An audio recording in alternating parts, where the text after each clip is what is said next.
செவிவழி கதை கேட்க வந்திருக்கும் அன்பு நேயர்களுக்கு இனிய வணக்கங்கள். எழில் அன்பு ஆடியோ நாவல்ஸ் சேனலுக்கு உங்களை அன்புடன் வரவேற்கும் நான் உங்கள் RJ பிரீத்தி. கதை கேட்போம், காதுகளுக்கு இனிமை சேர்ப்போம். இந்த ஆடியோ நாவல் உங்களுக்கு பிடிச்சிருந்தா லைக் பண்ணுங்க. உங்க கருத்துக்களை கீழே கமெண்ட்ஸ்ல சொல்லுங்க. உங்க நண்பர்களுக்கும் ஷேர் பண்ணுங்க. நம்ம சேனலில் தொடர்ந்து கதைகளை கேட்டு மகிழ சப்ஸ்கிரைப் பண்ணுங்க.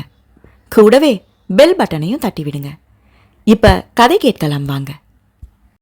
எழுத்தாளர் எழில் அன்பின் தூரிகையானாய் காரிகையே, அத்தியாயம் 11.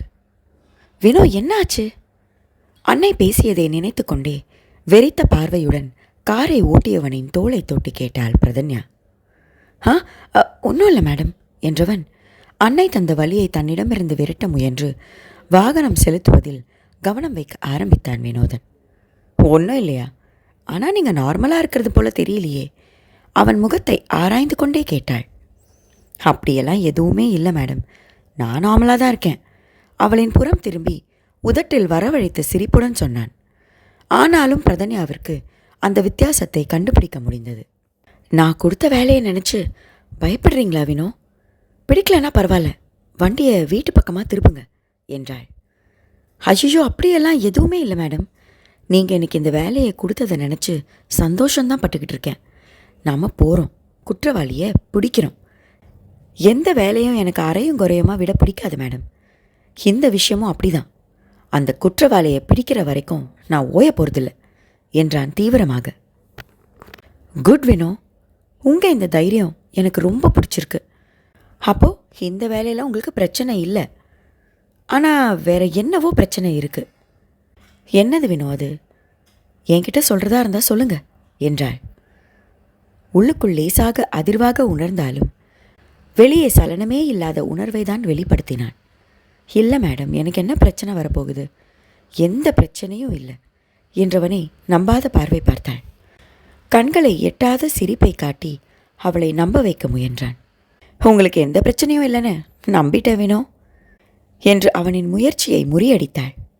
பரிதாபமாக தோற்றுப்போன உணர்வுடன் அவளை பார்த்தான். ஆனாலும் அதன் பிறகு அவனிடம் ஒன்றும் கேட்கவில்லை. அவள் அமைதியாக வந்தாள். காலையில் சென்ற அதே வீட்டிற்கு சிறிது முன்பே காரை மறைவாக நிறுத்த சொன்னாள் பிரதன்யா. இந்த நேரம் அக்யூஸ்ட் இங்கே வந்திருக்கலாம் வேணும். ஆனாலும் எதுக்கும் இன்னும் கொஞ்ச நேரம் வெயிட் பண்ணுவோம். அவன் அசந்த நேரம்தான் நமக்கு சாதகமான நேரம் என்றாள். ஓகே மேடம் என்றான். இருவரும் காத்திருக்க ஆரம்பித்தனர். ஏற்கனவே அமைதியான அந்த ஏரியா நள்ளிரவில் இன்னும் அடங்கி போயிருந்தது. 11 மணி அளவில் அந்த வீட்டில் லேசாக எரிந்து கொண்டிருந்த மெல்லிய விளக்கு அணைக்கப்பட்டு இருளை பூசியது. மணி 12 ஆயிடுச்சு வினோ. இந்நேரம் அவன் தூங்கியிருப்பான்னு நினைக்கிறேன் என்றாள். ஆமாம் மேடம், நாம் எப்போ போகிறது என்று கேட்டான். இப்போ போலாம் வினோ. பின்வாசலுக்கு டூப்ளிகேட் கீ கொடுத்தனே, அதை எடுத்துக்கோங்க. அப்படியே அந்த மயக்க மருந்து ஸ்ப்ரேயும் எடுத்துக்கோங்க என்றாள். மயக்க மருந்து அவசியமா மேடம் என்று கேட்டான். போலீஸ் படையோடு போனால் தேவையில்லைதான் வேணும். ஆனால் இங்கே இந்த கையோட என்னால் ஒன்றும் செய்ய முடியாது. நீங்கள் தனியாக செய்கிற மாதிரி இருக்கும். அவனை உங்களால் சமாளிக்க முடியலன்னா என்ன செய்யறது? ஒரு அவசரத்துக்கு இருக்கட்டும் என்றாள். ஓகே மேடம் என்றவன் காரிலிருந்து இறங்கினான். இந்த கயிறை என் தோளில் போட்டு விடுங்க வேணும். டூப்ளிகேட் கீயை வச்சு டோரை திறக்க முடியலன்னா கயிறை போட்டு தான் ஏறி ஆகணும் என்றாள். கொண்டு வந்த பொருட்களுடன் இருந்த கயிறை எடுத்து அவளின் தோளில் போட்டுவிட்டான். இருவரும் அந்த வீட்டை நோக்கி சென்றனர். பின்பு வாசல் கதவு பக்கம் சென்று அரவமில்லாமல் நின்றனர். தரங்க என்று சிக்னல் கொடுத்தாள் பிரதன்யா. தன்னிடமிருந்த டூப்ளிகேட் சாவி அடங்கிய கொத்தை எடுத்து கதவில் பொருத்தினான். ஆனால் அவன் சாவி போட்டு திறக்காமலேயே கதவு திறந்து கொண்டது. மேடம் என்று மெல்லிய குரலில் அதிர்வாக அழைத்தான். பிரதன்யாவிற்கும் அதிர்ச்சியாக தான் இருந்தது. கதவை திறந்து போட்டுக்கொண்ட குற்றவாளி உள்ளே இருப்பான்? என்ன நடக்கிறது இங்கே என்று குழப்பமாக இருந்தது. கவனம் வினோ என்று அவனுக்கு எச்சரிக்கை விடுத்தவள் கதவை திறந்து உள்ளே எட்டி பார்த்தாள். இருட்டாக இருந்ததால் ஒன்றும் பார்க்க முடியவில்லை. என்ன செய்யலாம் என்று ஒரு நொடி யோசித்தாள். அடுத்த நொடி வீட்டினுள் காலடி எடுத்து வைத்தாள். அவளுடன் வினோதனும் நுழைந்தான். நான் முன்னாடி போகிறேன் வினோ, நீங்கள் என் பின்னாடியே வாங்க என்றாள் மெதுவான குரலில். ஆனால் அவளை முன்னால் விட அவனின் மனம் இடம் கொடுக்கவில்லை. அவளால் தனக்கு ஆபத்து வந்துவிடக்கூடாது என்றுதான் முன்னால் செல்கிறாள் என்று புரிய அவளின் தோளில் கை வைத்து நிறுத்தினான். நான் முன்னால் போகிறேன் மேடம். என்னை தாண்டி தான் எந்த ஆபத்தும் உங்களை நெருங்கணும்.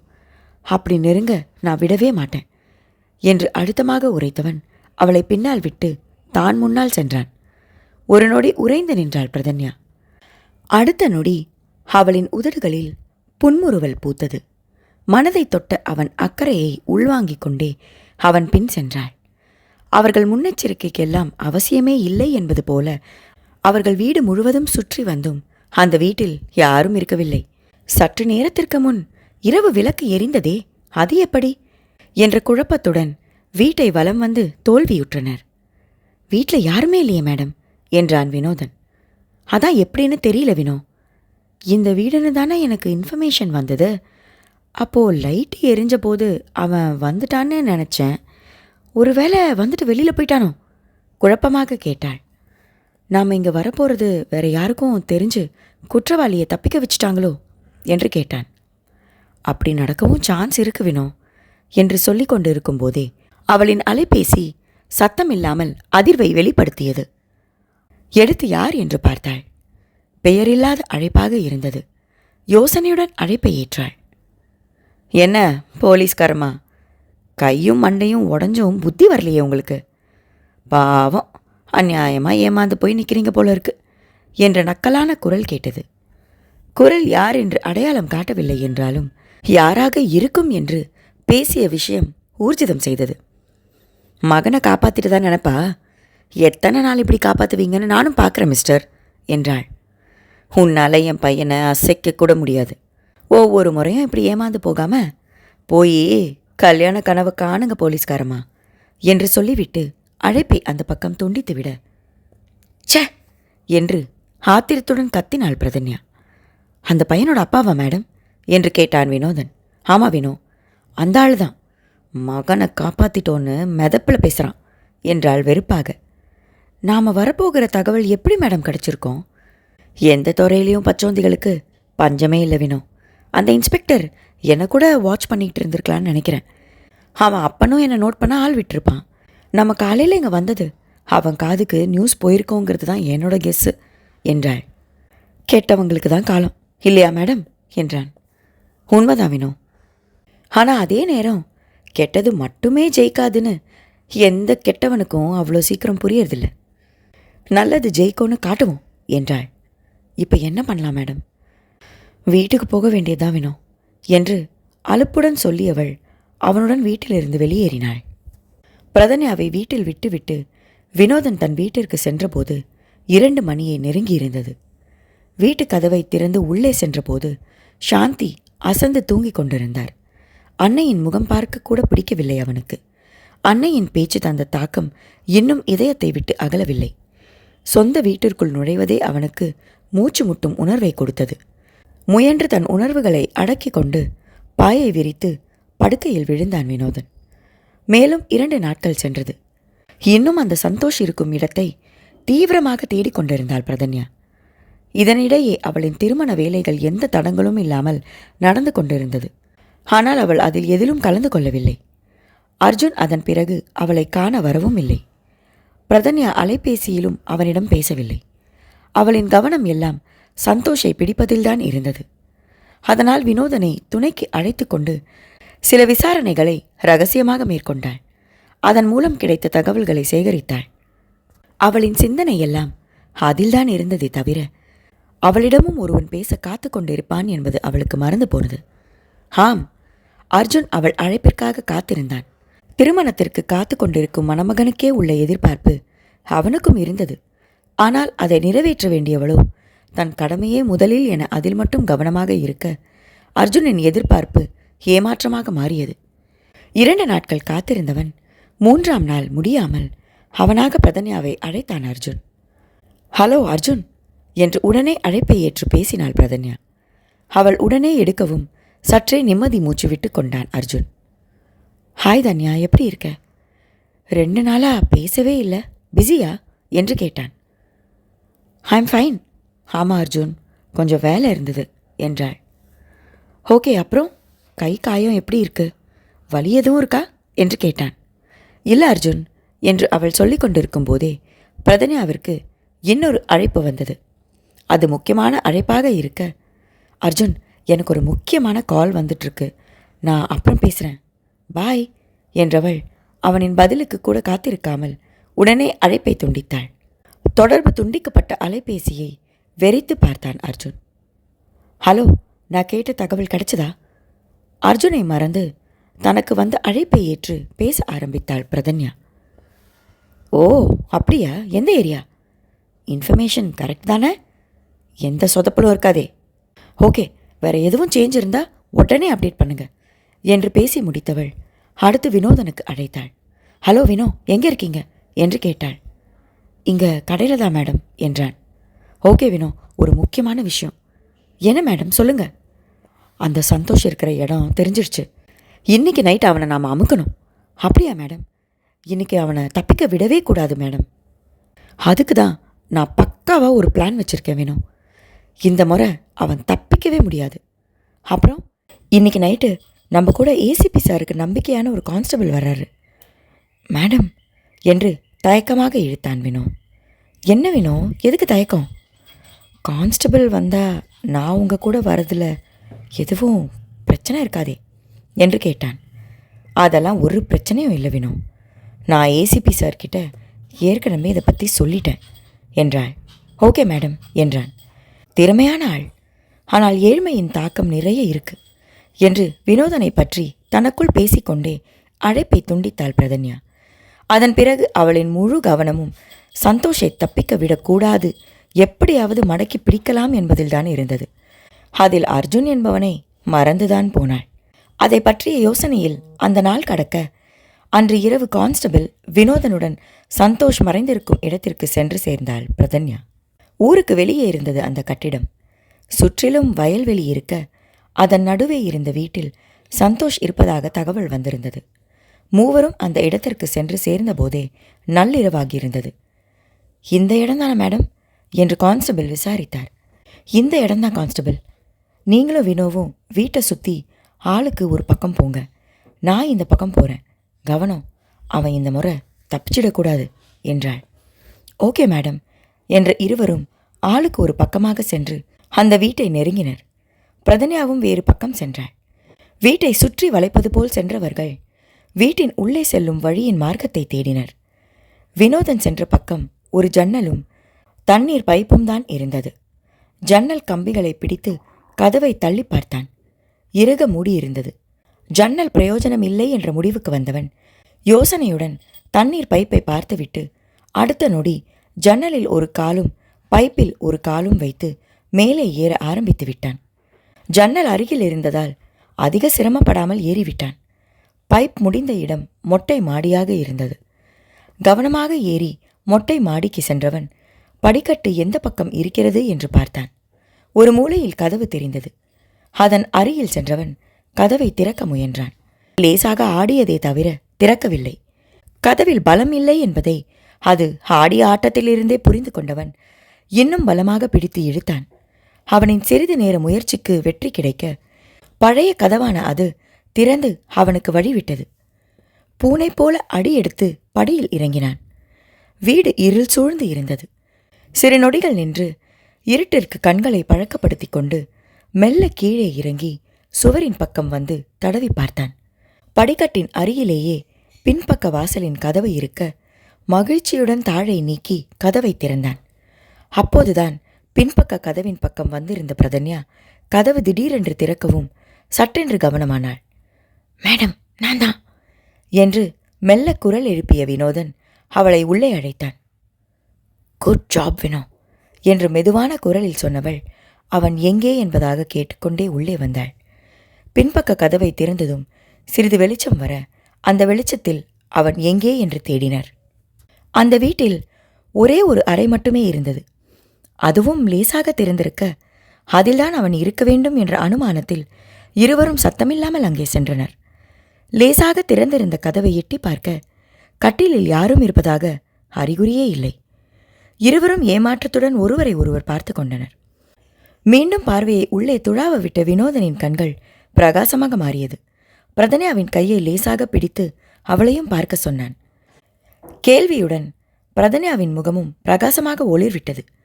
கட்டிலுக்கு அந்த பக்கம் ஒரு ஆடவனின் கால் தெரிந்தன. அசைவு எதுவும் இல்லாமல் இருக்கவும் மெல்ல அடியெடுத்து உள்ளே நுழைந்தான் வினோதன். அவன் சென்ற நேரம் கீழே படுத்திருந்த சந்தோஷ் திரும்பி படுத்தான். ஒரு நொடி சட்டென்று மூச்சு பிடித்து கொண்டு நின்றான். அப்பொழுதுதான் அந்த வித்தியாசத்தை கவனித்தான். கீழே கிடந்த சந்தோஷ் போதையில் உருண்டு கொண்டு கிடந்தான். பிரதன்யாவும் வந்து பார்த்தாள். அவன் கையை பின்னால் பிடித்து சுத்தி வளைங்க வினோ என்றாள்.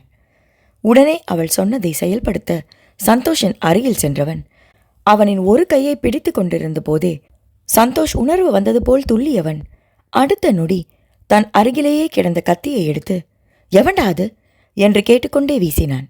வினோ, கேர்ஃபுல் என்று பிரதன்யா சொல்லும் போதே சந்தோஷ் வீசிய கத்தி வினோதனின் கையை கிழித்தது.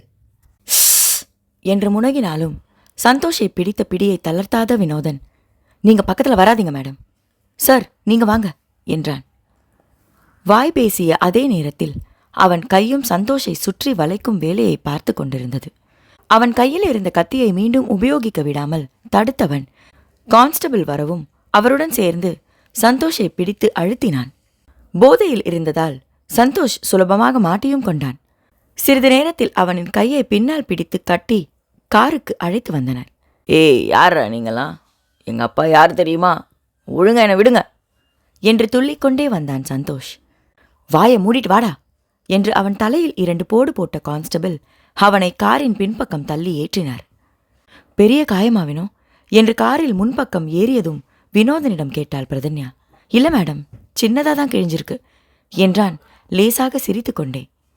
எங்க கையை காட்டுங்க என்று பார்க்க முழங்கையின் பின்பக்கம் கோடு போல கிழித்து அதிலிருந்து ரத்தம் வழிந்து கொண்டிருந்தது. இது சின்ன காயமா என்று கடிந்து கொண்டவள், கான்ஸ்டபிள் இந்த துணியை அவர் கையில கட்டிவிடுங்க, நீங்க காரை எடுங்க என்று உத்தரவிட்டாள். கான்ஸ்டபிளும் அவள் சொன்ன வேலையை செய்து முடித்துவிட்டு காரை எடுத்து குற்றவாளியை பிடித்த திருப்தியுடன் அங்கிருந்து கிளம்பினார். அத்தியாயம் 12. அமைதியான உங்களுக்குள்ள அலாதியான துணிச்சலும் தைரியமும் இருக்கு வேணும் என்று பாராட்டினாள் பிரதன்யா. அப்படியெல்லாம் ஒன்றும் இல்லை மேடம், சிறு கூச்சத்துடன் சொன்னான். அப்படியெல்லாம் இல்லையா? நேற்று நீங்கள் மட்டும் இல்லைனா அந்த சந்தோஷ பிடிக்க சிரமப்பட்டு போயிருப்பேன். என் வேலையை உங்கள் வேலை போல பார்த்து கொடுத்துட்டீங்க, ரொம்ப தேங்க்ஸ் வேணும் என்றாள். என்ன மேடம் எனக்கு போய் தேங்க்ஸ் எல்லாம் சொல்லிக்கிட்டு, உங்களுக்கு மட்டும் கையில் அடிபடலைனா என் உதவியே உங்களுக்கு தேவைப்பட்டிருக்காது என்றான். உங்கள் திறமைய நான் தெரிஞ்சுக்க எனக்கு இது ஒரு நல்ல சான்ஸ் வேணும் என்ற பிரதன்யாவை பார்த்து லேசாக புன்னகை புரிந்தான் வினோதன். கையில் இருக்கிற காயம் பெருசா இல்லையே வினோ, டாக்டரை பார்க்க சொன்னேனே பார்த்தீங்களா என்று விசாரித்தாள். பார்த்துட்டேன் மேடம், பெரிய காயம் இல்லைன்னு சொல்லி ஊசி போட்டு கட்டு போட்டாங்க என்றான். ஓகே வினோ, ரெஸ்ட் எதுவும் வேணும்னா 2 நாள் லீவ் எடுத்துக்கோங்க என்றதும், இல்லை மேடம் வேண்டாம் என்று வேகமாக மறுப்பு தெரிவித்தான். அவன் வேகத்தில் வியந்து பார்த்தாள். அவள் முகம் பார்க்காமல் எங்கோ பார்த்தவன், வீட்டில் சும்மா உட்காந்து என்ன செய்ய போற மேடம், அதோட எனக்கு இங்க அதிக வேலை இல்லையே, சார கடையில் விட்டுட்டு அப்புறம் சும்மா தானே இருப்பேன் என்றான். அவன் சமாளிப்பாக சொன்னாலும் பிரதன்யாவிற்கு இன்னும் ஏதோ இருக்கிறது என்று தோன்றியது. ஆனாலும் அவன் சொந்த விஷயத்தில் தூண்டி துருவ விருப்பமில்லாமல் மேலும் ஒன்றும் கேட்காமல் விட்டுவிட்டாள். வினோதன் அன்றைக்கு பிறகு அவனின் அன்னையிடம் சரியாக பேசுவதும் இல்லை, பார்ப்பதும் இல்லை. முடிந்தவரை வீட்டில் அவர் முகம் பார்க்காமல் விலகிப் போனான். அன்னை எப்படி தன் ஒழுக்கத்தை தவறாக நினைக்கலாம் என்ற கோபம் அவனை விட்டு அகல மறுத்தது. இருவரும் வெளியே கார் அருகில் நின்று பேசிக் கொண்டிருக்க அப்போது கேட்டை திறந்து உள்ளே நுழைந்த காரை கவனித்து பார்த்தான். ஹாய், என்ன இம்பார்ட்டன்ட் டிஸ்கஷனா என்று கேட்டபடி காரில் இருந்து இறங்கி அங்கே வந்தான் அர்ஜுன். ஹாய் அர்ஜுன், வாங்க. அப்படியெல்லாம் எதுவும் இல்லை, சும்மா பேசிட்டு இருந்தோம் என்றாள். வினோதன் அர்ஜுனை பார்த்து லேசாக சிரிக்க அர்ஜுன் அவனை கண்டுகொள்ளவே இல்லை. பாராமுகம் அவனுக்கு புதிதில்லை என்பதால் வினோதனும் அதனை பொருட்படுத்தவில்லை. அர்ஜுனை பொறுத்தவரை வினோதன் சாதாரண வேலைக்காரன். பிரதன்யா போல அவனால் அப்படி அவனிடம் இலகுவாக பேசிவிட முடியவில்லை. அதனை உணர்ந்திருந்தான் வினோதன். ஓகே வினோ, பாய் என்றவள், உள்ள வாங்க அர்ஜுன் என்று அவனை அழைத்து கொண்டு உள்ளே சென்றாள். நாளைக்கு உனக்கு முகூர்த்த பட்டு எடுக்க போறோம் தன்யா. மாமா சொன்னாங்களா என்று கேட்டான் அர்ஜுன். யா அர்ஜுன், அப்பா சொன்னாரு. எங்க அப்பா ஃபோனில் பேசியிருந்தாலும் நேர்லேயும் எதுக்கும் இன்ஃபார்ம் பண்ணிடலான்னு வந்தேன். உனக்கு புடவை கலரு இதுதான் வேணும்னு ஐடியா ஏதாவது இருக்கா தன்யா? நோ அர்ஜுன், எனக்கு எந்த ஐடியாவும் இல்லை. கடையில் எந்த புடவை பிடிக்குதோ அதை எடுக்கலாம். அப்பா நிறைய நியூ கலெக்ஷன்ஸ் வந்திருக்குன்னு சொன்னார். போய் பார்த்தா தான் தெரியும் என்றாள். இப்போல்லாம் நாமே ஒரு டிசைனை சொல்லி அதை நெய்து வாங்கிக்கலாமா? அதுவும் நீங்கள் சொந்த கடை வச்சுருக்கும்போது நினச்ச டிசைன் ரெடி பண்ண முடியும். அப்படி எதுவும் உனக்கு ஆசையே வரலையா என்று கேட்டான் வியப்பாக. இல்லையே அர்ஜுன், அப்படி எதுவும் ஆசை இருந்திருந்தா அப்பா உடனே அதை நிறைவேற்றி வச்சிருப்பாரே. எனக்கு என்னவோ அதில் எல்லாம் ஆர்வமே வரல என்றாள் தோள் குலுக்கலுடன். காக்கி கலரில் மட்டும்தான் ஆர்வம் போல இருக்கு என்றான் ஒரு மாதிரியான குரலில். அப்படியே வச்சுக்கலாம் என்றாள் இயல்பாக. தன்னை வெறுப்பேற்றவே சொன்னது போல அவனுக்கு தோன்றியது. ஆனாலும் பிரதன்யாவின் முகம் எந்த மாறுதலும் இன்றி இயல்பாகவே இருந்தது. ஓகே தன்யா, நாளைக்கு கடையில் பார்க்கலாம் என்றவன் விடை பெற்று சென்றான். சென்றவனையே யோசனையுடன் புருவம் சுருங்க பார்த்தாள் பிரதன்யா. மறுநாள் காலை பிரதன்யாவின் தந்தைக்கு சொந்தமான பிரதா டெக்ஸ்டைல்ஸிற்கு வந்து சேர்ந்தனர் அர்ஜுன் குடும்பத்தினர். முன்கூட்டியே வந்திருந்த ரவிச்சந்திரனும் சுகன்யாவும் மாப்பிள்ளை வீட்டினரை எந்த குறையும் இல்லாமல் வரவேற்றனர். அர்ஜுனின் கண்கள் அங்கே இல்லாத பிரதன்யாவை தேடி துழாவியது. அவள் அங்கே காண கிடைக்கவில்லை என்றதும் ரவிச்சந்திரனிடம் விசாரித்தார். தன்யா கடைக்குள்ள இருக்காளா அங்கிள் என்று கேட்டவனுக்கு பதில் சொல்ல முடியாமல் கணவன் மனைவி இருவரும் ஒருவர் முகத்தை ஒருவர் பார்த்து கொண்டனர். சங்கடத்தோடு அர்ஜுனையும் பார்த்து வைத்தனர். இல்லை மாப்பிள்ள, அசிஸ்டன்ட் கமிஷனர் வர சொன்னார்னு போயிருக்கா. இதோ இப்போ கொஞ்ச நேரத்தில் வந்துருவா என்று தயங்கியபடி சொன்னார் சுகன்யா. அர்ஜுனின் முகம் ஒரு நொடி சுருங்கி பின் இயல்பானது. ஆனால் அவனின் பெற்றவர்களின் முகம் பிடித்தமின்மையை வெளிப்படையாகவே காட்டியது. லதா மகனை முறைத்து பார்த்தார். அமைதியாக இருக்கும்படி கண்களை மூடி திறந்தான் அர்ஜுன். ஆனாலும் கடுகடு முகத்துடன் தான் இருந்தார் அவர். அவங்களுக்கு தானே ட்ரெஸ் எடுக்க போறோம், அவங்களே வரலனா எப்படி என்றாள் அர்ஜுனின் தங்கை மதுமதி. சமீபமா ஒரு குற்றவாளிய நம்ம தன்யா தான் பிடிச்சி கொடுத்தா. அது விஷயமா ஏதோ விசாரணைன்னு கமிஷனர் ஆஃபீஸில் வர சொல்லியிருக்காங்கன்னு போயிருக்கா. ரொம்ப முக்கியமானது, அதனால தான் அவாய்ட் பண்ண முடியல. நீங்கள் தப்பாக எடுத்துக்காதீங்க, உள்ளே வந்து உட்காருங்க, அவள் இப்போ வந்துடுவா என்று அவர்களிடம் சமாளிப்பு சொல்லி உள்ளே அழைத்து சென்றார் ரவிச்சந்திரன். நமக்கு மட்டும் முக்கியமான வேலை இல்லையா என்ன? கடையை விட்டுட்டு எல்லாரும் இங்கே வந்து நிற்கிறோம். என் பொண்ணு இந்த புடவை எடுக்கிறதுக்காக மும்பையிலிருந்து வந்திருக்கா. வரவேண்டியவ மட்டும் வரலனா எப்படி என்று முனகிக்கொண்டே இருந்தார் லதா. அது சுகன்யாவின் காதில் விழ மகளை நினைத்து உள்ளுக்குள் பல்லை கடித்தவர் லதாவை சமாளிப்பு பார்வை பார்த்து வைத்தார். ஆனால் சமாதானமாக தான் அவர் தயாராக இல்லை. 1 மணி நேரம் கடந்த பிறகு வந்து சேர்ந்தாள் பிரதன்யா. சாரி, கொஞ்சம் லேட் ஆயிடுச்சு. நீங்க புடவை பார்த்துட்டீங்களா என்று கேட்டபடி வந்தவளை பார்த்து ராஜேந்திரனும் லதாவும் முகத்தை திருப்ப அர்ஜுன் கடனே என்று அவளை பார்த்து புன்னகைத்தான். நீங்க கொஞ்சம் சீக்கிரம் வந்திருக்கலாம் என்று முனகினாள் மதுமதி. அவளுக்கு பதிலை சொல்ல பிரதன்யா நினைக்க அதற்குள், நீ இல்லாம எப்படி புடவைய பார்க்கறது, வாயை மூடிக்கிட்டு வந்து புடவைய பாரு என்று மகளை கடிந்து கொண்டார் சுகன்யா. அவர்களின் கோபம் புரிந்தது. ஆனாலும் அதற்கு மேல் எப்படி சமாதானம் சொன்னாலும் அது அவர்களை சென்று சேராது என்று உணர்ந்தவள் புடவையை பார்க்கும் வேலையை ஆரம்பித்தாள். அர்ஜுனிடமும் லதா மதுமிதாவிடமும் புடவையை பற்றி அபிப்பிராயம் கேட்டு தன் சமாதான முயற்சியை காட்டினாள். லதா முறைத்து கொண்டே இருந்தாலும் அவள் தன்னை மதித்து அபிப்பிராயம் கேட்கவும் குளிர்ந்து போய் சமாதானமாகினார். ஒரு வழியாக புடவையை தேர்ந்தெடுத்து முடித்து கிளம்பினார். நாட்கள் துரித கதியில் சென்று கொண்டிருக்க பிரதன்யாவின் கல்யாண வேலைகள் ஒரு புறம் நடந்து கொண்டிருக்க அவளின் கை காயங்களும் ஆறி கை கட்டை அவிழ்த்திருந்தனர். சந்தோஷ் வெளியே வர முடியாமல் அசிஸ்டன்ட் கமிஷனர் மூலமாக செய்திருந்தாள். அவன் இனி தண்டனையிலிருந்து தப்ப முடியாது என்று நிம்மதியுடன் இருந்தாள். காயங்கள் ஆறவும் வேலையில் மீண்டும் சேர வேண்டும் என்று துடித்தவளை கல்யாண வேலையை காரணம் காட்டி நிறுத்தி வைத்தார் சுகன்யா. இன்னும் 1 வாரத்தில் திருமணம் என்ற நிலையில் திருமணம் முடித்து அதன் பிறகு வேலையில் சேர்ந்து கொள்ளலாம் என்ற முடிவில் பிரதன்யாவும் வீட்டில் இருந்தாள். இதனிடையே தனியாக ஒரு வேலையை பார்த்து கொண்டும் இருந்தாள். அன்றும் ஒரு நாள் பகலில் வெளியே கிளம்பியவளை நிறுத்தினார் சுகன்யா. எங்க தன்யா கிளம்பிட்ட என்று கேட்டார். ஒரு வேலை இருக்குமா, போயிட்டு வந்துடுறேன். லீவ் தானே போட்டிருக்க, அப்புறம் என்ன வேலை? கல்யாண நாள் நெருங்குது. ரொம்ப வெயில்ல சுத்தாத. அப்புறம் கல்யாணம் அப்போ நிறம் மங்கி தெரிவ. எப்படியோ மேக்கப்பு போட்டு இருக்கிற அழகையெல்லாம் மறைக்க தான் போகிறோம். அப்புறம் கருத்து போனா என்ன, போகாவிட்டா என்ன? நான் என்ன சொன்னாலும் அதுக்கு ஒரு பதிலை வச்சிரு. சலித்து கொண்டார் சுகன்யா. நான் பதில் வச்சிருக்கிற கேள்வியா உங்ககிட்ட இருந்து வருது, அது ஏன் தப்பில்லை என்று தோலை குலுக்கினாள். இந்த பேச்சுக்கு ஒன்றும் குறைச்சல் இல்லை. போலீஸ்காரிக்கு பேசவா கற்றுக் கொடுக்கணும் என்றவர் தலையில் அடித்து கொண்டார். அம்மா அம்மா, டென்ஷன் ஆகாம போய் கல்யாண வேலையை பாருங்க, நான் போயிட்டு வந்துடுறேன் என்று வெளியே கிளம்பினாள். அவள் தன் இருசக்கர வாகனத்தை எடுத்து கொண்டிருந்த போது காரில் அங்கே வந்தான் வினோதன். வெளியில போகணுமா மேடம்? கார்ல போலாம். சார் வீட்டில் இருக்க சொல்லி என்னை அனுப்பி விட்டாரு என்றான். வெளியில போகணும் தான் வினோ, ஆனா நான் என் ஸ்கூட்டியில போய்க்கிறேன். நீங்க அம்மா எங்கேயும் போகணும்னு சொன்னா அழைச்சிக்கிட்டு போங்க என்றவள் இருசக்கர வாகனத்தை எடுத்துக்கொண்டு கிளம்பி விட்டாள்.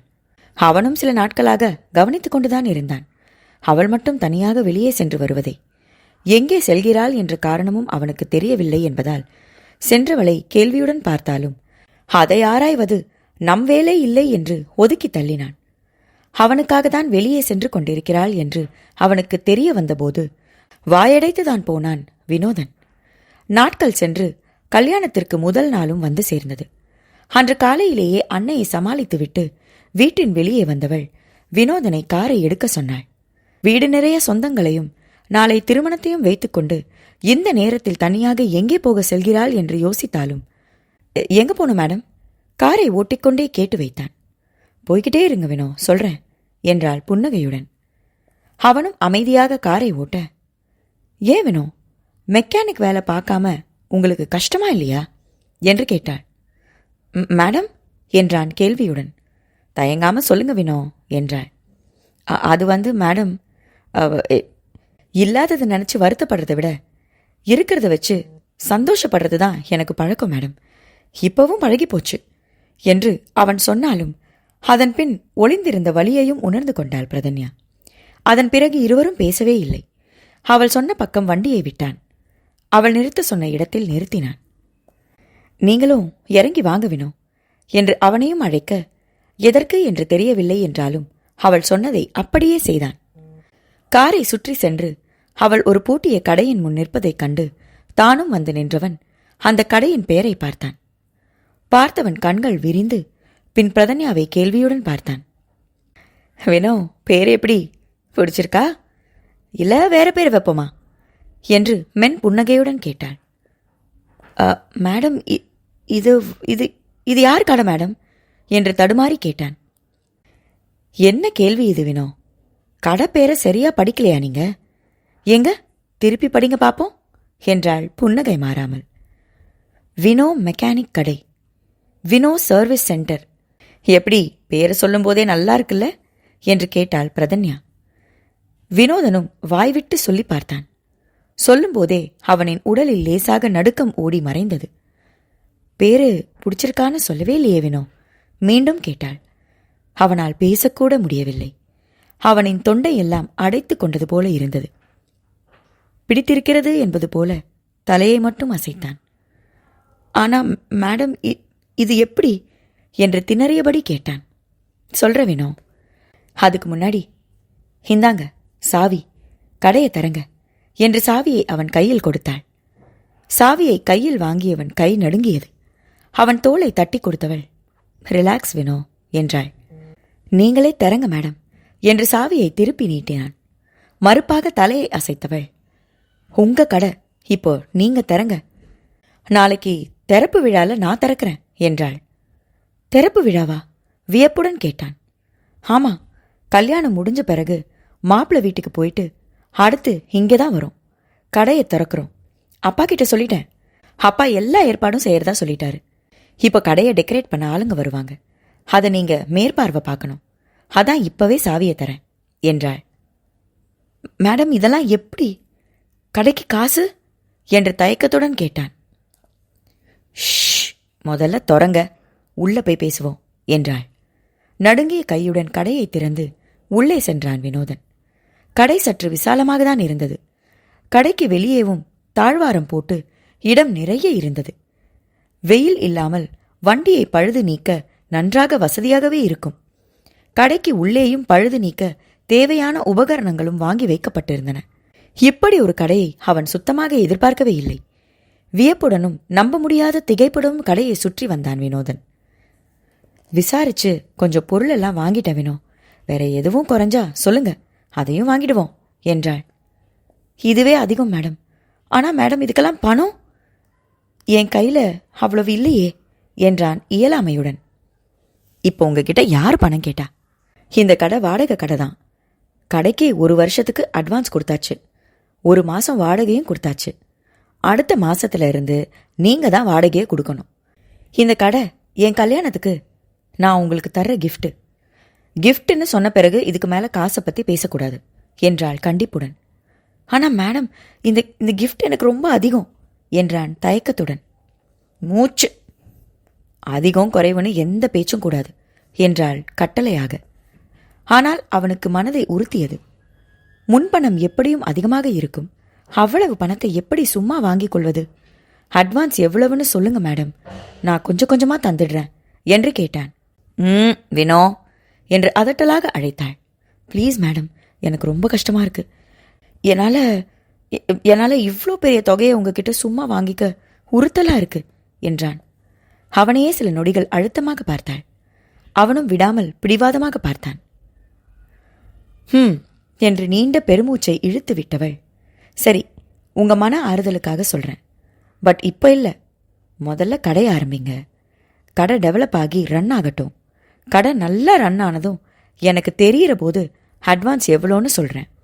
அதுக்கு முன்னாடி எப்படி கேட்டாலும் நான் சொல்ல மாட்டேன் என்றாள் உறுதியாக. அவனும் வேறு வழி இல்லாமல் சம்மதமாக தலையை அசைத்தான். ஓகே வினோ, வீட்டுக்கு கிளம்பலாம். என்னை வீட்டில் விட்டுட்டு வந்து டெக்கரேஷன் வேலையை பாருங்க என்றதும் இருவரும் கடையை பூட்டி கொண்டு கிளம்பினர். எனக்கு இந்த கடையை கிஃப்ட் தரணும்னு எப்படி மேடம் முடிவுக்கு வந்தீங்க? காரில் செல்லும்போது கேட்டான். மெக்கானிக் வேலை மேலே நீங்கள் வச்சிருக்கிற அபிமானம் எனக்கு தெரியுமே வினோ. முன்னாடியே உங்களை ஒரு மெக்கானிக் ஷெட்டில் வேலைக்கு சேர்த்து விடலான்னு நினச்சேன். ஆனால் நீங்கள் எல்லா இடத்துலையும் உங்களுக்கு பிரச்சனை வருதுன்னு வருத்தப்பட்டீங்க இல்லையா? திரும்பவும் அப்படி நடந்தா என்ன செய்யறதுன்னு ஒரு தயக்கம். அதனால தான் சொந்த கடைனா உங்களை யாரும் குத்தம் சொல்லி வெளியில் விரட்ட முடியாதுன்னு தோணுச்சு. உடனே உங்களுக்கு தனி கடையை வச்சு கொடுத்துடணும்னு முடிவு பண்ணிட்டேன். என்ன, அதை செயல்படுத்த தான் லேட் ஆயிடுச்சு என்றாள். வினோதன் கண்கள் சிவக்க அவளை பார்த்தான். அவனின் கண்கள் லேசாக கலங்கி இருந்தன. ஏதேதோ உணர்வுகள் அவனை உலுக்கின. அவள் செய்த உதவிக்கு தான் என்ன கைமாறு செய்யப் போகிறோம் என்று புரியாமல் தத்தளித்தான். அவனின் உணர்வுகள் புரிந்தது போல அவனை பார்த்து புன்முறுவல் பூத்தாள். கூல் வினோ என்றாள். எனக்கு எனக்கு என்னென்னவோ சொல்லணும் போல இருக்கு மேடம், ஆனால் என்ன சொல்றதுன்னு தெரியல என்றான் கமறிய குரல். இனியாவது கிடைச்சதை ஏத்துக்காம பிடிச்சதை செய்யுங்க வினோ, அது போதும் எனக்கு என்றாள். ரொம்ப ரொம்ப தேங்க்ஸ் மேடம் என்றான் உளமாற. சிறு புன்னகையுடன் அவனின் நன்றியை ஏற்றுக்கொண்டாள். அதற்குள் வீடு வந்திருக்க, ஓகே வினோ, இனி கல்யாண பிஸியில் மாட்டிக்குவேன். நாளைக்கு கடையை திறக்கும் போது பார்த்துக்கலாம். அம்மா தங்கைக்கும் விஷயத்த சொல்லுங்க, சந்தோஷப்படுவாங்க என்றாள். சரிங்க மேடம், ரொம்ப தேங்க்ஸ் என்றான் மீண்டும். கோ மேன், போய் வேலையை பாருங்க என்று சொல்லிக்கொண்டே கை அசைத்துவிட்டு வீட்டிற்குள் சென்றாள். கண்களில் துளிர்த்த நீருடன் அவள் சென்ற திசையே பார்த்து கொண்டு நின்றான் வினோதன். வினோதனின் வாழ்வில் விடியலை தந்து சென்ற பிரதன்யாவிற்கு விடிந்தால் திருமணம். ஆனால் நாளை எதுவுமே பிரதன்யா திட்டமிட்டபடி நடக்காது என்று அறியாத இருவரும் நாளைய விடியலை எதிர்நோக்கி காத்திருந்தனர்.